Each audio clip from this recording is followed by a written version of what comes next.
Mes chers amis, avez-vous déjà ressenti ce sentiment d'être à un carrefour, retenant une relation ou une amitié par habitude, alors qu'au fond de vous, vous savez qu'elle vous entrave? Il est difficile d'accepter que parfois, ceux avec qui nous avons ri, pleuré et construit des souvenirs ne sont pas destinés à cheminer à nos côtés pour toujours. Mais c'est là que le stoïcisme offre une sagesse profonde. Les stoïciens nous rappellent que la croissance personnelle exige souvent des décisions difficiles concernant ceux que nous autorisons dans notre cercle intime. Il ne s'agit pas de rejeter les gens avec indifférence, mais de choisir des relations qui nous élèvent, nous inspirent et nous encouragent à devenir la meilleure version de nous-mêmes. Si vous êtes confronté à une décision qui pourrait redéfinir votre chemin, sachez que vous n'êtes pas seul. Ensemble, explorons la sagesse intemporelle du stoïcisme et les signes indiquant qu'il est temps de libérer avec bienveillance certains liens, créant ainsi un espace pour la croissance, des connexions plus profondes et une vie alignée sur vos valeurs les plus élevées. La vie est une question de croissance, et si une relation vous empêche d'évoluer, c'est un signal d'alarme. Pensez Y, vous êtes-vous déjà senti bloqué, incapable d'avancer, parce qu'une personne proche de vous ne vous encourage pas, ou pire, vous retient? C'est une réalisation difficile, mais Sénèque, le philosophe stoïcien, croyait que pour vivre une vie significative, nous devons constamment apprendre, grandir et repousser nos limites. Si une relation, qu'elle soit avec un ami, un membre de la famille ou un partenaire, semble étouffer votre croissance, Sénèque y verrait un avertissement à ne pas ignorer. Les relations n'ont pas à vous pousser à des extrêmes, mais ceux qui se soucient de vous devraient vouloir vous voir prospérer. Ils devraient être vos supporters, pas des ancres qui vous tirent vers le bas. Prenez un moment pour vous demander, pourquoi m'accroche-je à cette relation? Est-ce par habitude, par peur ou par loyauté? Ce sont des questions difficiles, mais cruciales. Les véritables connexions devraient vous élever et vous aider à devenir plus que vous n'étiez hier. Le stoïcisme nous rappelle de nous entourer de personnes qui enrichissent nos vies et s'alignent sur nos valeurs. Il ne s'agit pas du nombre d'amis, mais de la qualité de ces relations.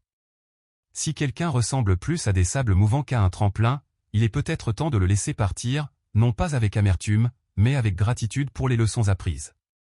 Rappelez-vous, vouloir grandir n'est pas égoïste, c'est humain. Et parfois, la croissance exige de dire au revoir à ceux qui ne soutiennent plus votre cheminement. Réfléchissez à vos relations, sont-elles des ponts vers votre meilleur moi ou des barrières à votre potentiel? La croissance n'est jamais un voyage solitaire, avec les bons compagnons, c'est un chemin qui vaut la peine d'être parcouru. Vous êtes-vous déjà retrouvé dans une relation remplie de drames, où le soutien est absent? C'est épuisant, n'est-ce pas? Marc Aurèle avait des conseils puissants sur la gestion de nos émotions. Il disait que nous avons le contrôle sur nos esprits, pas sur les événements extérieurs. Réaliser cela nous donne un véritable pouvoir, surtout dans les relations remplies de jalousie, de colère ou d'autres émotions négatives. Si votre relation ressemble plus à un champ de bataille qu'à un espace sûr, c'est un signe clair que quelque chose doit changer. Bien que des émotions comme la jalousie et la colère soient naturelles, elles ne devraient pas définir ou ancrer une relation durable et paisible. Je ne dis pas que vous ne devriez jamais ressentir ces émotions, elles font partie de l'être humain. Mais Marc Aurèle enseigne que nous contrôlons la façon dont nous y réagissons. Si la jalousie surgit parce qu'un ami avance pendant que vous vous sentez bloqué, ou si la colère bouillonne lorsque quelqu'un vous mine, rappelez-vous que vous contrôlez votre réponse. Vous pouvez choisir de ne pas laisser ces émotions dicter votre relation. En pratique, cela commence par la conscience. Reconnaissez quand vous ressentez des émotions négatives. Ensuite, demandez-vous, pourquoi est-ce que je ressens cela? Que puis-je apprendre de cela? Ce ne sont pas des questions faciles, mais elles sont essentielles. Parfois, le choix le plus sain est de créer une distance ou d'apporter un changement, non pas parce que vous évitez les problèmes, mais parce que vous reconnaissez qu'une relation axée sur la négativité n'aide personne à grandir. Cela ne signifie pas que vous avez échoué ou que l'autre personne est un vilain. Cela signifie simplement que toutes les relations ne sont pas destinées à durer à travers toutes les saisons de votre vie, et c'est normal. Les stoïciens croient qu'il faut vivre en accord avec la nature, et parfois cela signifie grandir séparément. Donc, si vous luttez contre des émotions négatives dans une relation, réfléchissez à la sagesse de Marc Aurèle, vous avez le contrôle sur votre esprit, vos réactions et vos relations. Il est temps de vous entourer de personnes positives et soutenantes qui vous aident à grandir. C'est là que réside la véritable paix et l'épanouissement. Cessons de laisser les drames définir nos relations. Créons plutôt des connexions basées sur le respect, la compréhension et le soutien. Ce sont les relations qui durent et nous aident à devenir notre meilleur moi. Je peux presque entendre certains d'entre vous penser, mais si ce n'est pas si simple? Si je tiens vraiment à cette personne? Et c'est un point valable. Les relations sont complexes et les émotions sont profondes. Cependant, c'est ici que la sagesse stoïcienne peut nous offrir une guidance précieuse. Les stoïciens étaient les champions de la clarté, de la rationalité et d'une vie alignée sur nos valeurs les plus élevées. Ils nous encourageraient à prendre du recul et à évaluer nos relations sous cet angle. Restons-nous dans une situation où nous ne sommes pas respectés? Honorons-nous notre propre valeur et les vertus que nous nous efforçons de vivre? Si la réponse est non, alors une sérieuse réévaluation s'impose. Cela ne signifie pas exclure quelqu'un de votre vie sans réflexion, mais plutôt reconnaître votre propre valeur et prendre des décisions qui la reflètent. Cela pourrait impliquer de fixer des limites claires, d'avoir une conversation ouverte sur vos sentiments, ou, dans certains cas, de reconnaître qu'il est temps de passer à autre chose. Rappelez-vous, vous respecter et insister pour être traité avec respect n'est pas égoïste. C'est le reflet de l'estime de soi que les stoïciens croyaient que nous devrions tous cultiver. Il s'agit de vivre avec intégrité et de s'assurer que vos relations reflètent le respect et la vertu que vous chérissez. Ainsi, si vous vous trouvez confronté à un manque de respect mutuel, prenez un moment pour réfléchir à ce que cela signifie pour votre bien-être. Considérez comment vous pouvez aborder ce problème d'une manière qui préserve votre dignité et vos valeurs. Car, en fin de compte, nous méritons tous des relations où nous sommes traités avec le même respect et la même considération que nous offririons en retour. Efforçons-nous de construire des liens enracinés dans le respect mutuel, où chaque personne est valorisée et appréciée pour ce qu'elle est vraiment. C'est le genre de relation qui non seulement survit, mais prospère, incarnant le meilleur de ce que signifie être humain. La sagesse consiste à agir en accord avec la réalité, et non avec nos illusions. Les choses ne sont pas comme nous souhaiterions qu'elles soient, mais comme elles sont réellement. Les stoïciens nous ont appris qu'il y a de la force et de la liberté à voir les choses clairement, sans les lunettes roses que les illusions fournissent souvent. Qu'est-ce que cela signifie pour nos relations? Cela signifie les examiner honnêtement et se demander si elles sont fondées sur la réalité, ou si nous nous accrochons à un fantasme. Ignorons-nous des signaux d'alarme, passons-nous sous silence des problèmes, ou peignons-nous une image de quelqu'un qui ne correspond pas à ce qu'il est vraiment? Si c'est le cas, nous ne rendons service ni à nous-mêmes ni à nos partenaires. Être lié à l'illusion dans une relation, c'est comme être piégé dans un mirage. De loin, tout peut sembler parfait, mais en s'approchant, on réalise que cela manque de substance. Cela ne signifie pas que l'espoir et les aspirations n'ont pas leur place dans les relations, ils en ont. Mais il y a une fine ligne entre l'espoir sain et le fait de se perdre dans des fantasmes qui déforment notre perception des autres. Embrasser la vérité, comme le conseillent les stoïciens, signifie affronter ces illusions de front. Il faut du courage pour accepter la réalité de nos relations, même lorsque c'est inconfortable ou douloureux. Bien que cela puisse être difficile, le pouvoir de la vérité ne saurait être surestimé. Elle est le fondement sur lequel se construisent des relations authentiques et significatives. Faire face à la vérité peut signifier accepter qu'une relation n'est pas ce que vous pensiez, ou que votre partenaire n'est pas celui que vous espériez. Cette réalisation peut être amère, mais elle est une étape cruciale vers la croissance et la liberté émotionnelle. Elle ouvre la porte à des connexions authentiques et épanouissantes, où l'amour et le respect sont basés sur la réalité, et non sur le fantasme. Ainsi, si vous vous trouvez lié à des illusions, prenez un moment pour réfléchir aux aspects de votre relation qui sont réels et à ceux que vous avez embellis ou imaginés. Comment ce décalage avec la réalité affecte-t-il votre bonheur et votre bien-être? Rappelez-vous, le stoïcisme n'est pas synonyme de pessimisme ou de résignation au malheur. Il s'agit de trouver la paix en acceptant la réalité. En embrassant la vérité, nous pouvons naviguer dans nos relations avec sagesse, clarté et ancrage, des qualités que les illusions ne peuvent tout simplement pas offrir.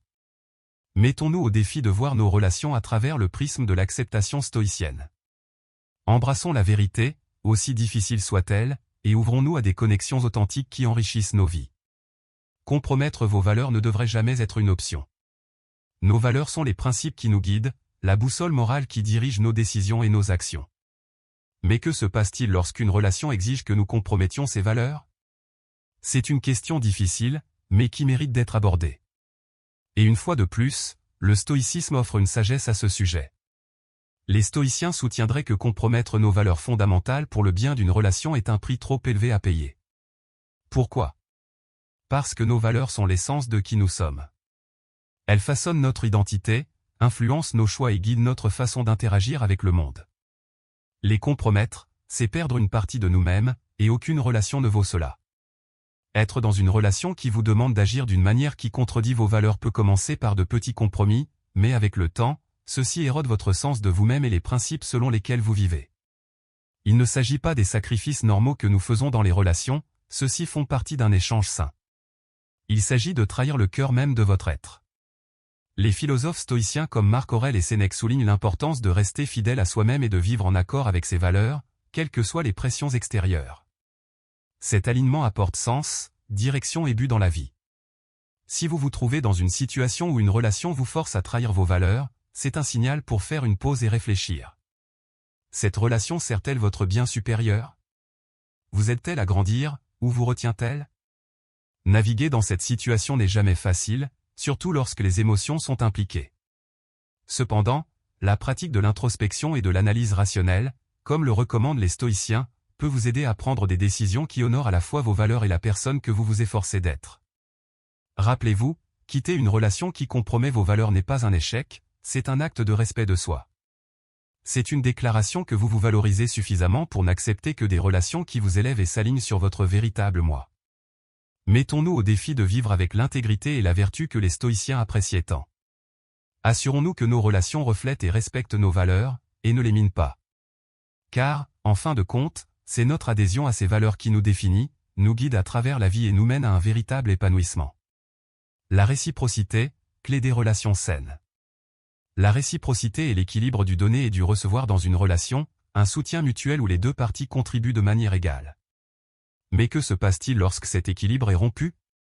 Si vous vous trouvez dans une relation à sens unique, donnant constamment mais recevant rarement, c'est une situation que beaucoup d'entre nous ont vécue, et elle est loin d'être idéale.